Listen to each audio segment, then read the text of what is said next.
So welcome guys, welcome back to डिफेक्स।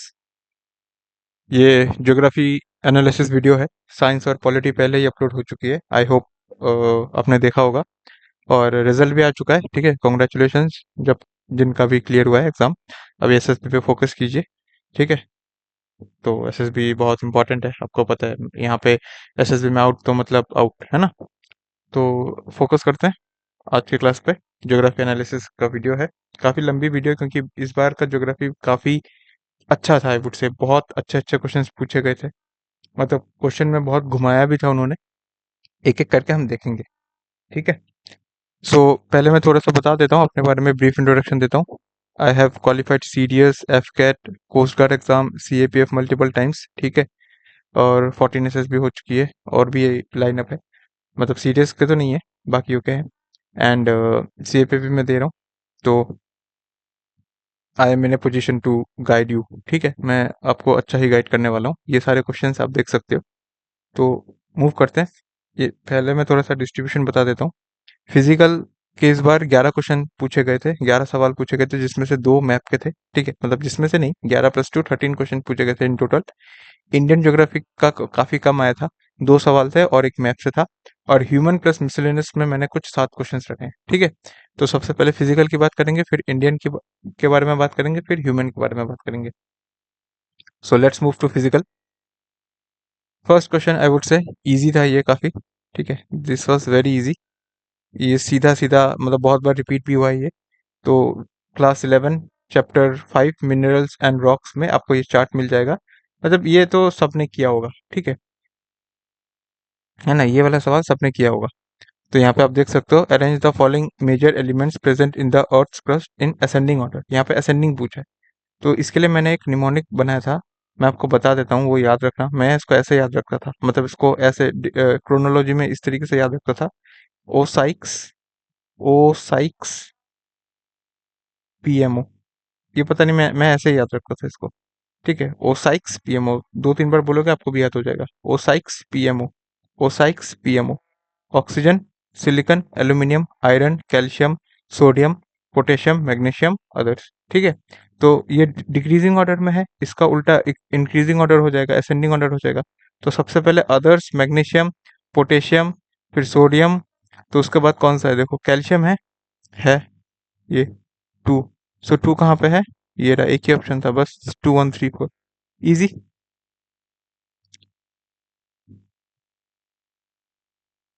So let's move to the next question. ये वाला question मैं बताऊं, दिखने में इजी लग रहा था लेकिन ये है हार्ड। मतलब इसमें उन्होंने इतना प्यारा घुमाया है उन्होंने, मतलब मैं क्या बताऊं, मैं खुद फंस जाता। बहुत अच्छा घुमाया है उन्होंने। देखो कैसे, ये चार्ट तो आई होप आपने याद रखा होगा।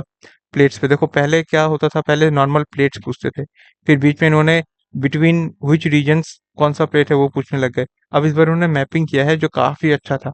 इसमें आपको आइलैंड्स कहाँ है वो भी आपको पता होना चाहिए, ये सारे आइलैंड्स किधर है ये भी पता होना चाहिए, और टेक्टोनिक प्लेट का जो रीजन है वो भी पता होना चाहिए। ये टफ है। देखो टफ इसलिए है ना क्योंकि उन्होंने ऑप्शन टफ किए। क्यों, मैं बताता हूँ। देखो एक जगह में उन्होंने घुमाया, आपको भी समझ में आया होगा कि अंडमान एंड निकोबार आइलैंड में अगर कोई फंसा है तो यहीं पे फंसा होगा, है ना। क्योंकि सिंपल सी बात है, देखो कॉमोरोस आइलैंड अगर आपको नहीं पता है तो ये मैप देख के भी आप पता लगा सकते हो, या फिर अगर आपको थोड़ा बहुत इंटरनेशनल रिलेशंस ये सब आप पढ़ते हो तो आपको पता रहेगा। ठीक है, मान लो आपको नहीं पता, मैं वैसे सॉल्व करूंगा। मान लो आपको नहीं पता, आप सबसे पहले तो श्रीलंका में जाओगे, श्रीलंका पे फोकस करोगे, है ना। श्रीलंका एंड अंडमान निकोबार पे फोकस करोगे। आप श्रीलंका को कहाँ पे मार्क करते हैं, वन नॉर्थ अमेरिकन प्लेट पर आप करते नहीं, है ना, सिंपल सी बात है भाई। अफ्रीकन प्लेट में भी आप नहीं करते, यूरेशियन प्लेट पे भी आप नहीं करते, सब ऊपर की तरफ है। ये कॉमन सेंस से अगर आप करते तो इंडो ऑस्ट्रेलियन प्लेट ही होगा। तो सी का तो 4 होगा, मैं फाइनल हूँ। मतलब मेरा आंसर या तो बी है या फिर डी है। उससे मेरे को पता चल गया कि बी का आंसर 1 है, क्योंकि दोनों ऑप्शन में 1 कॉमन है। तो बैफिन आइलैंड पता चल गया कि नॉर्थ अमेरिकन है। अब देखो ये मैं वैसे बता रहा हूँ जिसको नहीं पता, हालांकि अगर जिसने आइलैंड वगैरह किया है तो बैफिन आइलैंड आपको पता होगा कि कनाडा के यहाँ पे है, इस एरिया में बैफिन आइलैंड है। तो वो दिमाग लगा लेगा, है ना। तो इस वजह से मैं आपको तो इस वजह से मैं आपको ये समझा रहा हूँ। मतलब जिसको नहीं पता वो कैसे करेगा। तो ये हो गया। ठीक है, अब बचा ए 3 होगा या 2 होगा। अगर किसी को पता है कोमोरोस आइलैंड कहाँ है, वो तो सीधा मार्क करेगा, ठीक है। मतलब उन्होंने करंट में भी पता पता होगा, है ना, कि कोमोरोस तो यार अफ्रीका होना चाहिए, ए का होना चाहिए 2, तो D should be the answer. फिर वो फंसेगा ना कि अगर कोमोरोस नहीं पता तो अंडमान को वो कभी भी डाइजेस्ट नहीं कर सकता कि इंडो ऑस्ट्रेलियन प्लेट में है। समझ में आ रहा है? इंडो ऑस्ट्रेलियन प्लेट में वो कभी भी इसको डाइजेस्ट नहीं कर सकता। नहीं, सॉरी, डी का तब क्या हो जाएगा, बी का 1 तो है, हाँ, डी का 2 या फिर 3 है।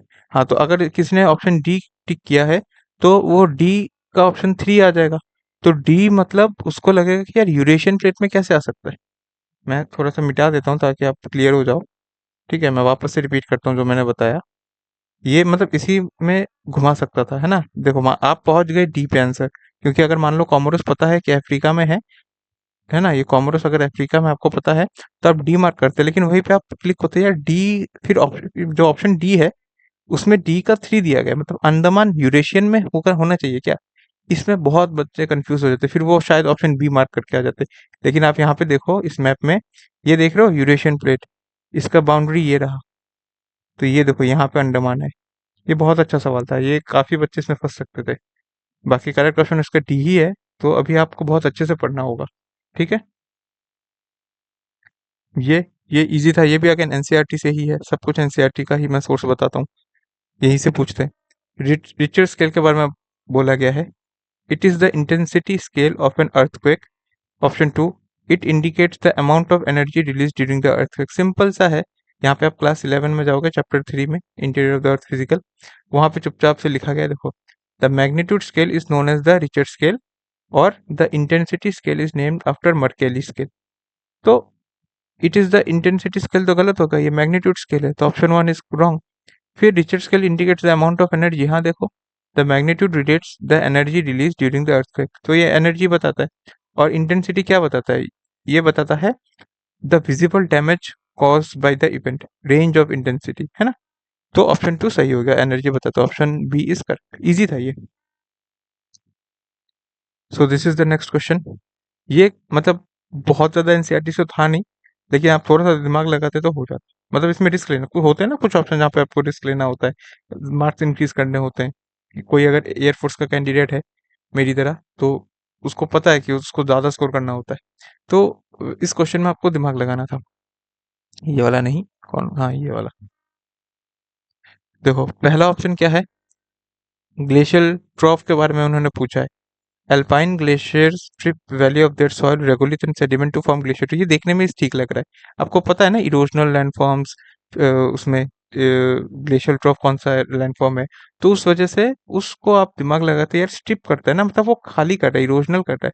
तो इस ऑप्शन को आप सही मान सकते थे, मैं होता तो मैं मानता कि यार ये सही लग रहा है, इसमें कुछ गलत नहीं लग रहा मुझे। ऑप्शन 2 का आइडिया आपको तभी होगा जब आपने क्लास 11 चैप्टर 7 ग्लेशियल ट्रॉफ वाला चैप्टर पढ़ा है। यहाँ पे आप नीचे वाले एकदम लास्ट लाइन में हो, very deep glacial trough filled with sealed seawater and making up shorelines in high latitudes are called fjords। अब देखो इसका मतलब क्या है, वेरी डीप ग्लेशियल ट्रोव जो यूशेप वैली है, उसमें अगर सी वाटर आ जाता है, they are filled with sea water, तभी उसको फ्योर्ड बोलते हैं। समझ में आया? तो ऑप्शन 2 क्या लिखा है, when the sea level is below the floor of glacial trough, below होगा तो भाई कैसे होगा, सी वाटर तो कॉमन सेंस की बात है ना, सी वाटर अंदर नीचे है तो अंदर कैसे जाएगा, तो ये गलत हो गया। Sea water should be filled not below, so option 2 is wrong, है ना, and option 1 is correct, so A only is the correct answer. ठीक है, next question is very easy. ठीक है, ये भी सीधा का सीधा composition and structure class 11 chapter 8 में आपको ये मिल जाएगा। क्लास 11 का 3 बुक है, आपको पता है ना, fundamentals of physical geography, Indian geography, ये दोनों बुक पढ़ने हैं। तो ये सब फिजिकल ज्योग्राफी वाले, यहाँ पे मैंने फिजिकल लिखा है ना, तो फिजिकल ज्योग्राफी से है। जहाँ जहाँ पे फिजिकल लिखा है वो सब फिजिकल ज्योग्राफी से है। जैसे कि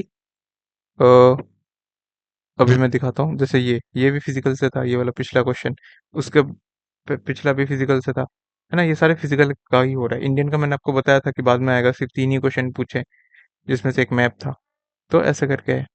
तो ये वाला क्वेश्चन हम डिस्कस कर रहे थे, सिंपल सा, यहाँ पे भी चार्ट दिया हुआ है, ये भी बहुत बार पूछा गया, परमानेंट गैसेस, इसको आपको याद रखना है, nitrogen, oxygen, argon, carbon dioxide, फिर नियॉन है, लेकिन उसके बाद हीलियम नहीं है, क्रिप्टॉन है, यहाँ पे मिस्टेक है, आप खुद देखो, हीलियम 0.0005 है, और ये 0.001 है, तो कौन सा ज़्यादा हुआ? क्रिप्टॉन ज़्यादा हुआ ना। तो इसका ऑर्डर एक्चुअली ये है। यहाँ यहाँ से तो सबको याद रहता है कि नाइट्रोजन होता है, फिर ऑक्सीजन, फिर आर्गन, फिर कार्बन डाइऑक्साइड, ये सबको याद रहता है। यहाँ से खेला, यहाँ पे आपको शिफ्ट करना है। NKHXH, नियॉन, फिर क्रिप्टॉन, फिर हीलियम, फिर जेनॉन, फिर हाइड्रोजन। मतलब क्रिप्टॉन ऊपर जाएगा, हीलियम नीचे आएगा, ये याद रखना, ठीक है। तो देखो यहाँ पे भी पूछा गया असेंडिंग ऑर्डर। तो असेंडिंग ऑर्डर मतलब क्या? सबसे छोटा हाइड्रोजन होता है, बस टू। कहाँ है टू? C and D। उसके बाद क्या है? फोर। मुझे देखना ही नहीं है। तो हाइड्रोजन के बाद जेनॉन आएगा, उसके बाद क्या आएगा? हाइड्रोजन, जेनॉन, फिर हीलियम आता है। तो हीलियम। Option 1 2 4 1 3 option C. यहाँ पे तो उन्होंने खेला नहीं है, क्योंकि उनको भी पता है कि गलत दिया हुआ एनसीईआरटी में, इस वजह से उन्होंने हीलियम तक पूछा है। ठीक है, यहाँ पे क्रिप्टॉन और हीलियम में देता तो लोग कंफ्यूज हो जाते हैं नियॉन में। हीलियम और क्रिप्टॉन एक साथ नहीं दिया उन्होंने। ठीक है, तो option C is the correct answer. Moving on to the next question. ये भी एनसीईआरटी से ही है, अगेन चैप्टर 8 में जाओगे। इस बार मैं बोल तो रहा हूँ एनसीईआरटी से बहुत पूछा है, हर बार ही पूछा है, लेकिन इस बार काफी डिटेल में पूछा है उन्होंने। So which of the following statement with reference to water vapour in the atmosphere is correct? तो वाटर वेपर वाले सेक्शन में जब आओगे, चैप्टर 8 में, कॉम्पोजिशन स्ट्रक्चर ऑफ एटमॉस्फेयर में, ठीक है, इसी के नीचे एक और पैराग्राफ यहाँ पे लिखा हुआ है। यहाँ पे आप देखो ये वाली line, it also absorbs part of insulation, it thus acts like a blanket allowing the earth neither to become too cold nor too hot। ये पढ़ो, ये नहीं, ऑप्शन 2 पढ़ो, it acts like a blanket allowing the earth to neither become too hot और too cold. तो option B मिल गया। उसके बाद वाला line, water vapour also contributes the stability and instability. Option 1 is same, it has a role to play in the stability and instability. तो both are correct. ये easy था, this was very easy. ठीक है, ये गलत नहीं होना चाहिए, एनसीईआरटी के क्वेश्चन तो गलत नहीं होने चाहिए, लाइन टू लाइन था। ठीक है, सो नेक्स्ट क्वेश्चन। हाँ, ये भी अगेन लाइन टू लाइन है, पूरा का पूरा लाइन टू लाइन है, ये भी इजी है। एटमॉस्फेरिक सर्कुलेशन, चैप्टर 10 में आप जब जाओगे फिजिकल में, वहाँ पे general circulation of the atmosphere लिखा हुआ है। मतलब हमारे एटमॉस्फेयर में जो एटमो जो वो विंड्स होते हैं ना, वो किस किन कारणों की वजह से वो घूमते हैं या फिर मूव करते हैं। तो pattern of planetary winds largely depends on किस किस पे होता है। अब देखो, ये भी क्वेश्चन पूछा है, the pattern of planetary winds largely depends on which of the following. Largely भी उन्होंने सेम लिखा है, ठीक है, इतना डिपेंडेंट है। तो latitudinal variation, distribution of continents, rotation of earth, है ना। सो तीन ऑप्शंस है। तो फिर अब देखो, पहला ऑप्शन यहीं पे लिखा है लैटिट्यूडनल वेरिएशन। उसके बाद यहाँ पे देखो distribution of continents and the rotation of. 5 point है, तीन ऑप्शन उन्होंने दिए, ऑल आर करेक्ट। ये इजी था, ये गलत नहीं होना चाहिए। ठीक है, तो उसके बाद वाला क्वेश्चन पे आते हैं। अब ये क्वेश्चन यहीं पे वो कॉपन का खेला है उन्होंने, इस वजह से इस बार का ज्योग्राफी काफी टफ था, क्योंकि इतना याद नहीं होता। सच बता दो, कॉपन में जब वो चला जाएगा ना डीप में, बहुत मुश्किल होता है। हालांकि दिया सब कुछ है, लेकिन उतना याद ही नहीं होता, उतना समझ में ही नहीं आता है। हाँ, इसको मल्टीपल टाइम आपको रिवीजन करना होता है, धीरे धीरे आपको समझ में आने लगता है, तो टाइम लगता है इसको। और इन्होंने तो हाउ मेनी पूछा है, मतलब पेयर्स पूछ लिए इस बार, तो ये टफ है, ये टफ है। हालांकि रिसेंटली इस वाले टॉपिक से बहुत सारे सवाल पूछे गए हैं सीटीएस ईपीएफ में, बट फिर भी ये सेक्शन टफ है। इस चार्ट से ही हो जाएगा सारा सवाल, ये पूरा आंसर, लेकिन आई वुड से कि आपको याद करने में दिक्कत आती है, थोड़ा थोड़ा आपको प्रैक्टिस चाहिए, आपको समझना पड़ेगा। यहाँ पे तो मैं समझा नहीं सकता, ऑब्वियसली वीडियो काफी बड़ी हो जाएगी, लेकिन ये थोड़ा लॉजिकल भी है। ए वाला जो ट्रॉपिकल ह्यूमिड होता है, उसके बाद बी को ड्राई बोलते हैं, सी थोड़ा सा वार्म होता है, डी और थोड़ा ठंडा होता है, ई और थोड़ा ठंडा होता है, फिर एच मतलब हाईलैंड। तो इस वजह से आपको थोड़ा थोड़ा समझना। एफ का मतलब होता है कि हमेशा रेनफॉल होगा, है ना, इसी वजह से वेट है। एम मतलब मानसून। तो ये सारे मतलब अलग अलग कोडिंग दिया हुआ है, ऐसा समझो। तो इसके बारे में आपको डिटेल में पढ़ लेना, यूट्यूब में भी बहुत सारी वीडियोस मिल जाएगी। यहाँ पे मैं सीधे आंसर बता रहा हूँ। ट्रॉपिकल वेट एंड ड्राई कहाँ पे मिलता है? देखो, ट्रॉपिकल वेट एंड ड्राई, ये रहा ट्रॉपिकल वेट एंड ड्राई। ये किस में है? ट्रॉपिकल ह्यूमिड में है। तो ट्रॉपिकल वेट एंड ड्राई, अच्छा सॉरी, इसमें मीनिंग बताया गया, कैरेक्टरिस्टिक्स। तो इसका कैरेक्टरिस्टिक्स क्या है? Winter dry season. तो tropical wet and dry, winter dry season, this is correct. फिर मिड लैटिट्यूड स्टेपी का क्या लिखा है? मिड लैटिट्यूड सेमी एरिड और ड्राई। मिड लैटिट्यूड स्टेपी ये रहा, इसका क्या है? Mid latitude semi arid and और ड्राई। तो ये भी सही है। Humid sub tropical, humid sub tropical, no dry season, warm summer, no dry season, warm summer, this is also correct. Marine west coast, marine west coast ये रहा, no dry season, warm and cool summer, no dry season, severely cold summer, ये गलत हो गया। तो only 3 pairs are correct. ठीक है, ऐसे आपको करना पड़ेगा, ये टफ था, दिस इज टफ, ठीक है।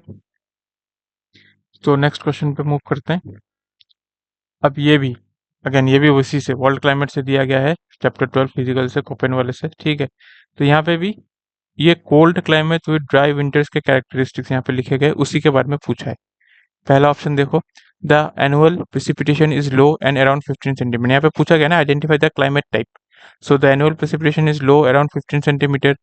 The development of pronounced winter anticyclone and their weakening in summer sets in monsoon like reversal of winds in this region.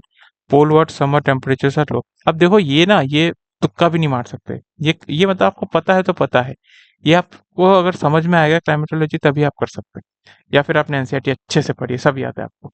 इसका सीधा सीधा आंसर ऑप्शन सी है, cold climate with dry enter, ठीक है। तो अगर किसी ने लॉजिकल लगा के रिस्क लिया तो वो भी लगा सकता है, बट आई वुड से कि ये सीधा एनसीईआरटी से ही आपको याद करना पड़ेगा। कहाँ पे लिखा गया है, the annual precipitation is low from 12 to 15 centimetre, ठीक है। फिर देखो poleward summer temperatures are low, option 3 option 1 एकदम करेक्ट है। फिर डेवलपमेंट ऑफ प्रोनाउंस विंटर, ये देखो the development of pronounce winter anticyclone, पूरा लाइन टू लाइन है। In monsoon like reversal of winds in this season, सब कुछ लाइन टू लाइन है, ठीक है। ये टफ है हालांकि, क्योंकि इस चैप्टर में बहुत सारे कैरेक्टरिस्टिक दिए, इतना डिटेल में याद ही नहीं रहता। तो ये अगर आपने स्किप किया है तो ठीक है, बट ये टफ कैटेगरी में आएगा, ठीक है। सो अगले क्वेश्चन पे चलते हैं। ये ये क्वेश्चन काफी मजेदार था। इसमें मुझे लगता है कि बहुतों ने ऑप्शन 1 पे फंस गए होंगे वो।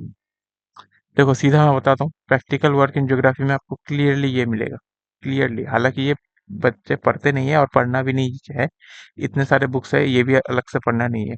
आप जहाँ से भी क्लासेस करते हो तो वहाँ पे शायद ये आपको समझाया गया होगा, लेकिन ये वाला जो है ना, फिर भी ये, क्योंकि अक्सर हमको बोला जाता है ना कि लैटिट्यूड हर जगह सेम होता है, लेकिन ये जो पार्ट है ना, ये थोड़ा सा मतलब बच्चों को समझाया नहीं जाता कि देखो क्या बोला है। मैं आपको पहले सब पढ़ता हूँ। Which of the following statement with the reference to lines of latitudes are correct, the distance between two successive latitudes changes slightly from the equator to the poles. मतलब लैटिट्यूड का डिस्टेंस पोल की तरफ जाते जाते slightly change होता है। अब देखो कैसे करना था। नॉर्मली तो हम पढ़ते हैं कि लॉन्गिट्यूड का डिस्टेंस कम होता है ना, लेकिन लैटिट्यूड का सेम होता है। लेकिन आप खुद सोचो, अगर बॉल स्फेयर होता तो भी मान सकते हैं, लेकिन हमारा जो बॉल है मतलब ग्लोब है वो जियोइड शेप का है ना, ये अपने पढ़ा होगा, जियोइड शेप का है, इलिप्टिकल है। तो आप खुद बताओ, और उन्होंने मार्क भी किया स्लाइटली, तो थोड़ा सा तो चेंज हो ही सकता है ना। ये आपको दिमाग लगाना था।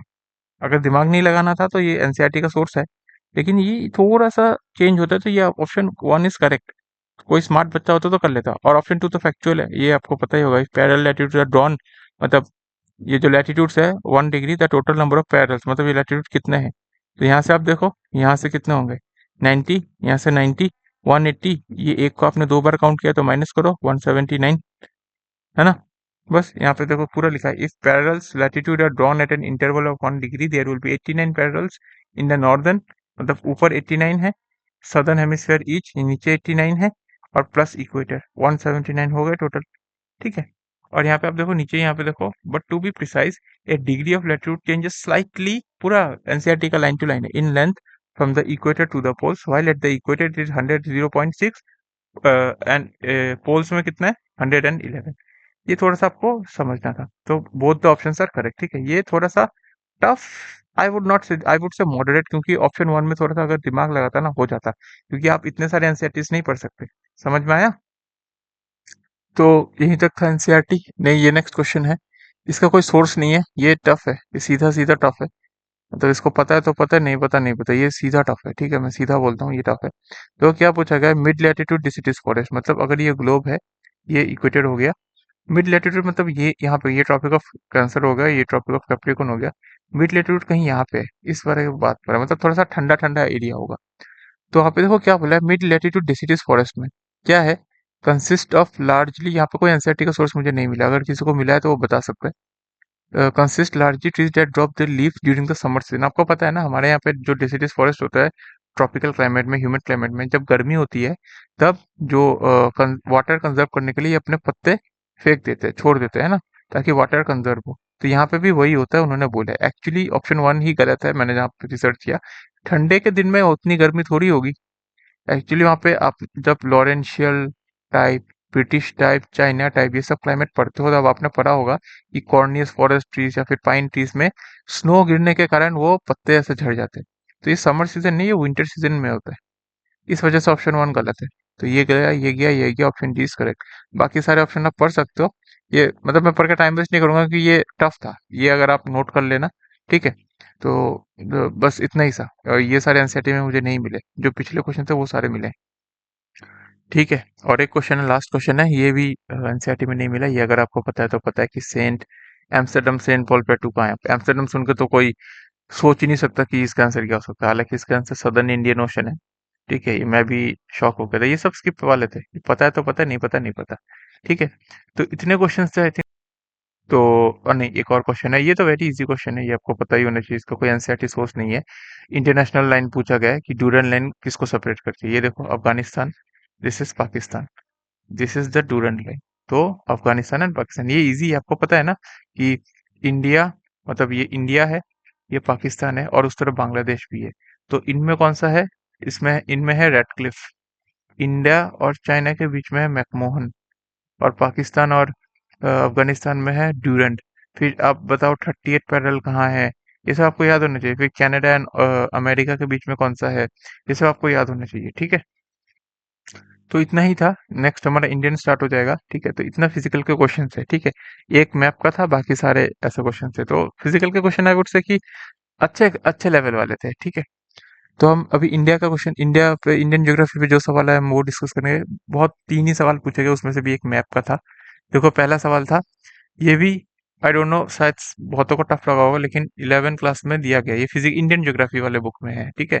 चैप्टर 7 में आप जाओगे, नेचुरल हजार्ड्स में। इस बार ना आप खुद देखो, जितने भी चार्ट्स है ना, उसमें से बहुत सवाल पूछे गए। देख रहे हो? तो ये वाला जो चार्ट है, यहाँ पे अलग अलग नेचुरल डिजास्टर्स के दिया गया, एटमॉस्फेरिक कौन सा है, टेरेस्ट्रियल कौन सा है, एक्वेटिक कौन सा, बायोलॉजिकल कौन सा है। तो इसमें पूछा कि not an atmospheric natural disaster. तो एटमॉस्फेरिक में क्या आता है? Blizzards, thunderstorms, lightning, tornado, cyclone, drought, hailstorm, frost, heat wave, ब्लू, कोल्ड और केप। देखो यहाँ पे ड्रॉट है, हाँ जी ड्रॉट है। हेलस्टॉर्म है, हाँ जी हेलस्टॉर्म है। फ्रॉस्ट है, हाँ जी फ्रॉस्ट है। एवलांक है, एवलांक नहीं है, तो option D is the correct answer. Avalanche कहाँ पे है? टेरेस्ट्रियल वाले में। ठीक है। तो ये चार्ट से अगर आपको याद होता तो ये आप कर सकते थे। ठीक है। फिर से ही नेक्स्ट क्वेश्चन जो है उसी नेचुरल हैजार्ड्स वाले चैप्टर से दिया गया है। देखो, which of the following statement about the national institute of disaster management is correct? It was constituted in the year 2006, this is wrong. 2005 में है, कहाँ पे है? ये देखो, उसी एनसीईआरटी का ही सोर्स है ये, दिस इज एनसीईआरटी। काफी लोग शॉक हो गए होंगे, लेकिन this is NCERT. Natural hazards वाले सेक्शन में आप जाओगे ना, वहाँ पे आपको पैराग्राफ मिलेगा उसी चैप्टर में, introduction of disaster management bill 2005 and establishment of national institute of disaster management. ठीक है, ये 2005 में है, ये एनसीईआरटी में ही है। कोई कोई सोचेंगे कि यार पता नहीं कहाँ कहाँ से पूछ रहे, कितने सारे इंस्टीट्यूट हम रन करें। ऐसा नहीं है, एनसीईआरटी में है ना, उसी से होता है। फिर under the disaster management act 2005, अब इसी से पता चल जाता है ये सही है गलत है। Issue has been interested to assist the national level policy, ये तो अच्छी अच्छी बातें हैं। ठीक है। तो option C is wrong, option B is correct. ठीक है, ये होगा इसका आंसर। तो नेक्स्ट क्वेश्चन ये मैपिंग से था। ठीक है। ये देखो, आप इंडिया का मैप काराकोरम जस्कर है ना, अलग अलग प्लेटू, ये तो आपको प्लेटू प्रैक्टिस करके जाना होता है। बुंदेलखंड प्लेटू कहाँ है, मालवा कहाँ है, ठीक है, राजमहल हिल्स कहाँ है, माइकल रेंज कहाँ है, काइमूर हिल्स कहाँ है, ये सब आपको पता होना चाहिए। तो मध्य प्रदेश इंदौर सिटी, ये थोड़ा सा टफ है क्योंकि मध्य प्रदेश नॉर्मली ऐसा था, तो उसमें से मालवा प्लेटू ढूंढना, क्योंकि कोई इंदौर कहाँ है वो नहीं पता होता, ये पता होता सबको। हालांकि आइडिया है, भोपाल अगर वैसे भी कोई एसएसबी देने गया उसको पता ही होता है, लेकिन ये ऐसा था कि थोड़ा सा थोड़ा सा टफ बोल सकता हूँ। लेकिन इसका सही आंसर महा मालवा प्लेटू है। ठीक है, मतलब अगर किसी को गैस भी करना होगा ना तो वह मालवा ही करेगा। बुंदेलखंड तो इस तरफ है, इंदौर को यूपी के साथ कोई नहीं कनेक्ट करेगा, है ना। तो क्लोजेस्ट गेस्ट मालवा ही है, और जिसको पता है तो पता है। ठीक है, ये भी मॉडरेट था, लेकिन बहुतों के लिए इजी भी रहा होगा। इतने ही क्वेश्चन थे इंडियन ज्योग्राफी के, इसके बाद पूरा ह्यूमन चालू हो जाएगा। ठीक है, तो इतने ही थे, तीन क्वेश्चंस थे, काफी इजी थे। इस बार उसके बाद ह्यूमन चालू हो जाएगा, ह्यूमन एंड मिसलेनियस। तो इस पे देखते हैं कैसे कैसे सवाल पूछे गए। तो ये देखो, आई थिंक लास्ट वाले वीडियो में भी जो पुराना वीडियो था, एक हमने जो पहला वीडियो बनाया था एनसीईआरटी पे, उसमें भी हमने ये चार्ट दिखाया था। चैनल पे आप देख लेना पहला वीडियो। ठीक है। तो international trade human human geography का जो बुक है, चैप्टर 9 में आप जाओगे, क्लास 12 का होता है ये इंटरनेशनल ट्रेड में। उसमें हमने उस पहले वीडियो में भी बताया था कि यहाँ पे जो चार्ट है ना, उसको आप याद रख लो, उसके ईयर वगैरह। इससे जितने बनते हैं बन जाएंगे, नहीं बनेंगे तो वो कुछ ना कुछ ऑप्शन से खेलोगे या फिर उसको छोड़ देना। यहाँ पे भी ऐसा ही है, देखो ऑर्गेनाइजेशन है, ईयर ऑफ फॉर्मेशन है, यूरोपियन यूनियन, देखो यहाँ पे दिया है यूरोपियन यूनियन 1992, है ना, 1960, 1992, ईयर ऑफ फॉर्मेशन 1994, तो 67, 89, 93, क्लोजेस्ट कौन सा 93 है, तो बस यूरोपियन यूनियन 4, तो ए का 4 होगा, तो बी का ऑटोमेटिकली 3 हो गया, बी का क्या होगा 3 हो गया 1989। क्या ये दिया गया है यहाँ पे एशिया, एपीईसी के बारे में यहाँ पे नहीं दिया गया है ना। उसके बाद तो एशियन दिया गया है, देखो एशियन दिया गया है बुक में 1967 ओरिजिन है, तो 1967 मतलब 2, सी का हो गया 2, सो बस ऑप्शन सी। तो हमने उस वीडियो में भी बताया था कि एनसीईआरटी में जो चार्ट है उसी को याद रखो, मैक्सिमम सवाल उससे ही होते हैं, ठीक है। आप ये हमने जो बोला है उस बातों का ध्यान रखो, हमने खुद क्वालिफाई किया एग्जाम, तो मुझे पता है कि कितना पढ़ना होता है कितना नहीं पढ़ना होता है। हमारा मोटो ही है कि लिमिटेड रिसोर्सेस मैक्सिमम एफर्ट, तो जो बोलता हूँ उस पर ध्यान दीजिए, आपका ही भला होगा, ठीक है। और ये नेक्स्ट क्वेश्चन, ये तो काफी इजी था, हालांकि सब पढ़ाते हैं लेकिन पढ़ाते कहाँ से, एनसीईआरटी से ही बनाते हैं ना। तो एनसीईआरटी में ही क्लास 11 चैप्टर 11 में क्लास 12 सॉरी इंटरनेशनल ट्रेड में अलग अलग पोर्ट्स के बारे में दिया गया, मैंने सारे स्नैपशॉट डाले गए हैं, ठीक है। So Deendayal port is situated at the head of gulf of Khambhat. Deendayal port कहाँ, अगर आपको पता है कि दीनदयाल पोर्ट किसको बोला जाता है, ये मतलब यहाँ पे करंट अफेयर भी थोड़ा बहुत आएगा ना। ये कांडला पोर्ट जो था उसको बाद में दीनदयाल पोर्ट कर गया था, मतलब उन्होंने बना दिया था। अब सर मुझे कैसे पता, सबसे पहले पुराना न्यूज है, लेकिन पुराना न्यूज होने के बाद भी पीआईक्यू में भी बहुत बार रिपीट हुआ है, तो पीआईक्यू करके जाना। हमने हर सोर्स वीडियो में बोला कि एनसीईआरटी प्लस पीआईक्यू यही होना चाहिए। ये देखो Kandla port situated at the gulf of Kutch, तो खंबत तो नहीं है, option one is wrong, option one गया, ऑप्शन वन गया। कोचिन पोर्ट कहाँ है, वेम्बनाड कैल में, देखो Kochi port is at the Vembanad Kayal. अब ये देखो ये सब है ना, queen of the Arabian sea, Swiss Colombo, ये सब आपको ये पता होना चाहिए, पढ़ना होता है, मैंने भी पढ़ा है। नहीं तो नहीं, मतलब थोड़ा सा लेवल बढ़ाता है ना, तो ये सारे क्वेश्चन मिसलेनियस क्वेश्चन यहीं से सॉल्व होते हैं। तो option two is correct, option two is correct, option C हो गया, two and three is correct. Mormugao port Zuari estuary में है, देखो मोरमुगांव पोर्ट जुआरी एस्टेरी में है। पैरादीप पोर्ट गोदावरी डेल्टा में है, ये देखो पैरादीप पोर्ट महानदी डेल्टा में, तो ऑप्शन फोर भी गलत हो गया। तो two and three are correct, two and three are correct, ऐसा ही सॉल्व होता है, ठीक है। तो नेक्स्ट क्वेश्चन पे हम जाते हैं, ये भी अब बोलोगे सर इतना ये सब पता नहीं कहाँ से क्वेश्चन था। क्लास 12 चैप्टर 8 मैन्युफैक्चरिंग इंडस्ट्री पे आप जाओगे, ह्यूमन ज्योग्राफी की बात करो, मैं अब सारे ह्यूमन ज्योग्राफी की बात करना हूँ। फंडामेंटल्स ऑफ ह्यूमन ज्योग्राफी आपको एनसीईआरटी कहाँ मिलेगी, हमारे चैनल पे जाना, लिंक डिस्क्रिप्शन में दे दूंगा। सारे एनसीईआरटी से, सारे के सारे, और वो भी ओल्ड एडिशन वाले जहाँ से क्वेश्चन आते हैं, नए वाले नहीं। नए वाले में तो बहुत सारे सेक्शन उन्होंने स्किप ही कर दिए। देखो consider the following statement with reference to the cotton textile industry. Cotton textile industry has over time spread to other parts of country beyond Gujarat and Maharashtra. अगर ये किसी को पता भी नहीं है, ये कोई गलत कर सकता है क्या, मतलब अलग अलग पार्ट में तो वो स्प्रेड होंगे ही ना, ओवर टाइम लिखा है मतलब इतना जनरल स्टेटमेंट है, बहुत टाइम तक स्प्रेड हुआ है अलग अलग जगह में, तो ऑप्शन वन सही ही मानोगे। हाँ, मैं सोर्स भी दिखाऊंगा, तो ऑप्शन वन सही होना चाहिए। Raw cotton is not a weight losing raw material. अब किसी को जिसको इसका मतलब पता है वो करेगा, नहीं पता है तो नहीं करेगा। अब देखो यहाँ पे मैन्युफैक्चरिंग इंडस्ट्री में कॉटन वाले एक सेक्शन में आप जब जाओगे आपको मिलेगा, देखो cotton is a pure raw material which does not lose wait in the manufacturing process. आपको पता है ना कि वेट लूज मतलब क्या, जो वो मैन्युफैक्चरिंग प्रोसेस में उसका वेट लूज हो जाता है, उसी को बोलते हैं वेट लूजिंग रॉ मटेरियल। लेकिन कॉटन प्योर रॉ मटेरियल होता है, वो which does not lose weight. तो यहाँ पे क्या लिखा है, वही तो है, raw cotton is not a weight losing raw material. Option two is also correct, so both the options are correct, so C is the correct answer, है ना। अब हाँ यहाँ पे देखो presently the major cottons are textile eight Ahmedabad, Bhiwandi, Kolhapur, Nagpur, Indore. Tamil Nadu में बहुत सारा है ना। और closest to cotton Maharashtra, Gujarat and are the leading producer cotton, West Bengal, Uttar Pradesh, Karnataka, तो ये सारे है। तो ऑप्शन वन भी उस लॉजिक से सही हो गया। एनसीईआरटी पढ़ो, एनसीईआरटी, ये पूरा एनसीईआरटी पढ़ो तभी आपका सॉल्व होगा, ठीक है, बातों को ध्यान दो, ठीक है।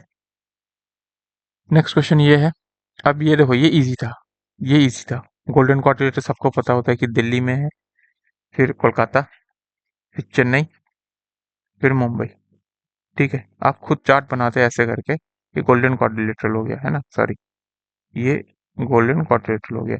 अब आप बताओ, the golden quadrilateral does not pass through which of the following state. Bhubaneswar से तो जाएगा ही, ये गेस था, ये प्रॉपर गेस था। दिल्ली से अगर कोई जा रहा है मुंबई, तो जयपुर होकर जा सकता है, ठीक है। मान लो कि नहीं पता, ठीक है, मैं मानता हूँ, चलो आपको नहीं पता, लखनऊ है नहीं है, नहीं है, मुझे नहीं पता, मुझे सिर्फ सिटीज पता है, ठीक है। लेकिन आप एक बात बताओ, नॉट करेक्ट पूछा है, दिमाग लगाओ, इंदौर हो सकता है क्या, आप खुद सोचो, क्या इंदौर हो सकता है?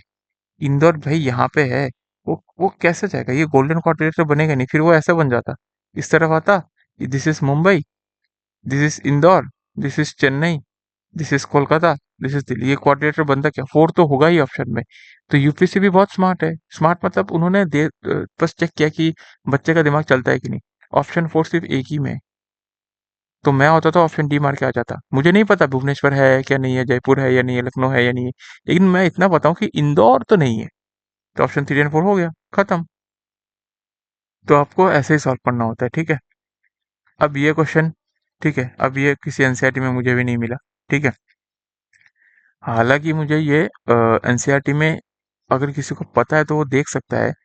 यहाँ पे उन्होंने बस इसको शिफ्ट किया है, ठीक है। सलाल देखो, अगर किसी को पता है चेनाब में क्या क्या डैम होता है, ठीक है, तो उसको पता होता है सलाल डैम है, बगलिहार डैम है, ये सब पढ़ते ही है। पीवाईक्यू में पूछेगा, नॉर्मली पढ़ाते भी हैं। तो सलाल और बगलिहार डैम तो है, अलाल डैम ये मतलब ठीक है, ये करेक्ट ही होना चाहिए, ऐसा मान के चलो। तो one is correct. One correct तो हो गया ना, खत्म। तो one and to is correct, Baglihar dam है। और मुझे ये नहीं पता, मुझे ये भी नहीं पता, लेकिन मैं फिर वन एंड टू ही मानूंगा कि भाई सलाल डैम होता है, बगलिहार डैम होता है, तो एक तो सही होना ही चाहिए। तो मैं इसी के साथ जाता। ऐसे ही आपको रिस्क लेना होता है, ठीक है। ये आपको समझना पड़ेगा। नेक्स्ट क्वेश्चन पे आते हैं।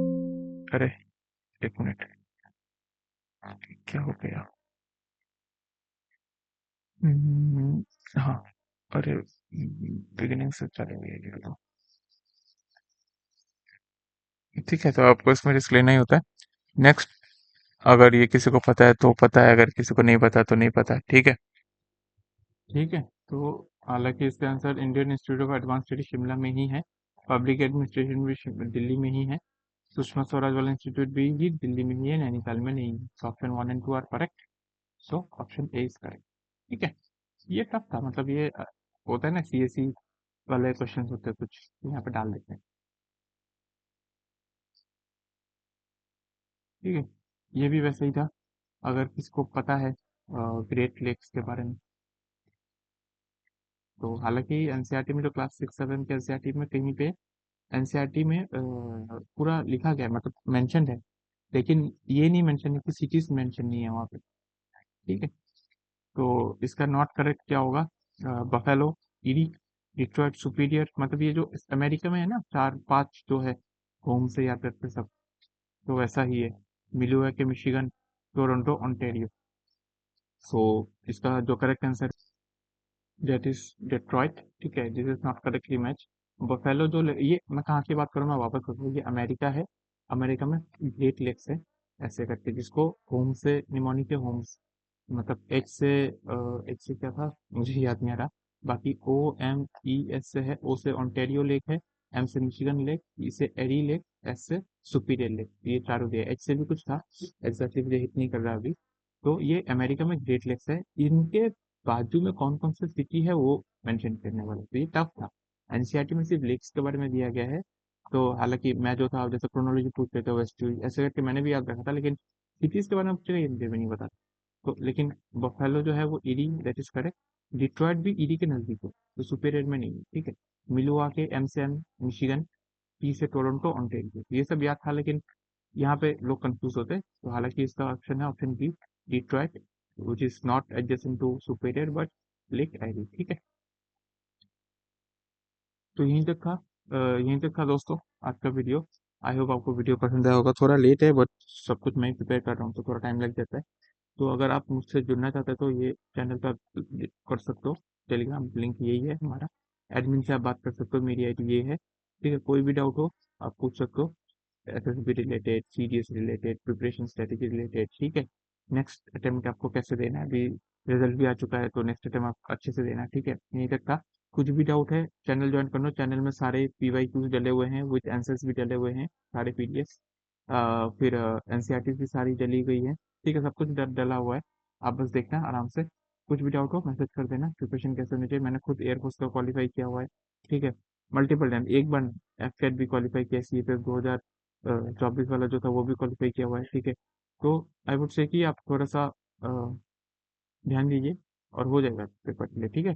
तो ऑल द बेस्ट, जय हिंद।